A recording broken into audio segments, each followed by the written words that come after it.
101টি কেন্দ্রে যখন result out হলো তখন আমরা ৩,৫০০ ভোটে এগিয়েছিলাম। বাকি ১৭টা কেন্দ্রের জন্য তখন একটা গ্যাপ সৃষ্টি হয়েছে, মানে ঠিকমতো রেজাল্ট শিটগুলো আসতেছিল না।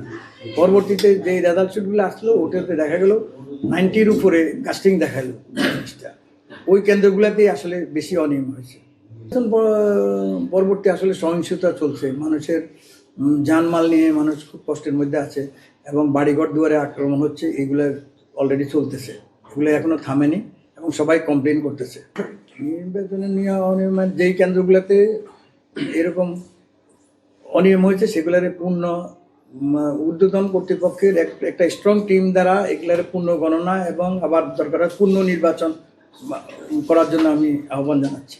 সোজা কথা, ফরিদগঞ্জে বিএনপির প্রার্থীর জয় হয়েছে, কিন্তু এই জয়কে কতকগুলো কেন্দ্রকে মানে এই সমস্ত জাল ভোট দিয়া ভোট লুটপাট করে এই জয়কে ছিনিয়ে নেওয়া হয়েছে। ওই কেন্দ্রগুলা আমি পুনর্গণনা এবং সুষ্ঠুভাবে এটা তদন্ত করে এর বিরুদ্ধে ব্যবস্থা নিয়ে মানে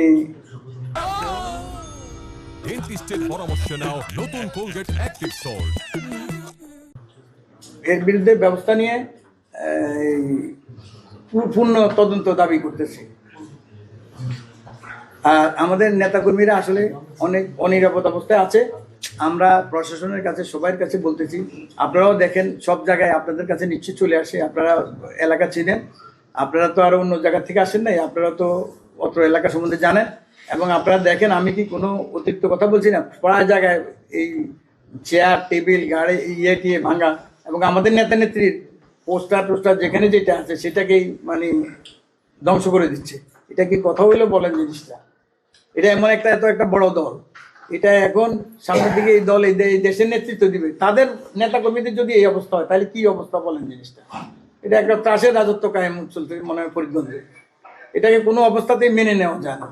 এর সুষ্ঠু প্রতিকার এবং প্রতিরোধ এবং বিচার আমি দাবি করছি এবং ভোটেরও এই রেজাল্ট যে আউট করছে এটারও পুনর্গণনা করে এটাকে সঠিকভাবে এটা মানে ব্যবস্থা নেওয়ার জন্য অনুরোধ করতেছি।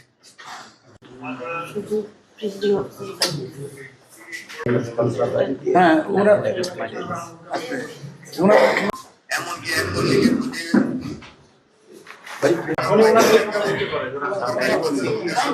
ওনার কথাটাই না।